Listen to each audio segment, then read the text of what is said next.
வீடுகள் அருகே நிற்கும் மாடுகளை தாம்பரம் மாநகராட்சி ஊழியர்கள் வலுக்கட்டாயமாக பிடித்து அபராதம் விதிப்பதை கண்டித்து மாட்டின் உரிமையாளர்கள் தர்ணா போராட்டத்தில் ஈடுபட்டனர். தாம்பரம் மாநகராட்சி சார்பில் சாலைகளில் பொதுமக்களுக்கு இடையூறாக உலா வரும் மாடுகளை தாம்பரம் மாநகராட்சி ஊழியர்கள் பிடித்து 2000 முதல் 10,000 ரூபாய் வரை அபராதம் விதித்து வருகின்றனர். இதனிடையே காமராஜர் நெடுஞ்சாலையில் நேற்று இரவு வீட்டின் முன்பு இருந்த 15க்கும் மேற்பட்ட மாடுகளை ஊழியர்கள் பிடித்து வைத்துள்ளதாக கூறப்படுகிறது. இதனை கண்டித்து மாட்டின் உரிமையாளர்கள் பெருங்களத்தூர் மண்டல அலுவலகத்தை முற்றுகையிட்டு தர்ணா போராட்டத்தில் ஈடுபட்டனர். அப்போது அதிகாரிகள் பேச்சுவார்த்தை நடத்தி உரிய நடவடிக்கை எடுப்பதாக உறுதி அளித்ததை அடுத்து அவர்கள் கலைந்து சென்றனர்.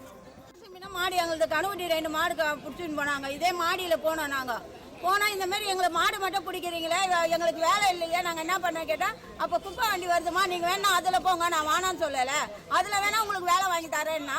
அப்போ எங்கள் தொழில் இது தானே, இடைமுட்டுக்கு எந்த தொழில், மாடு தானே.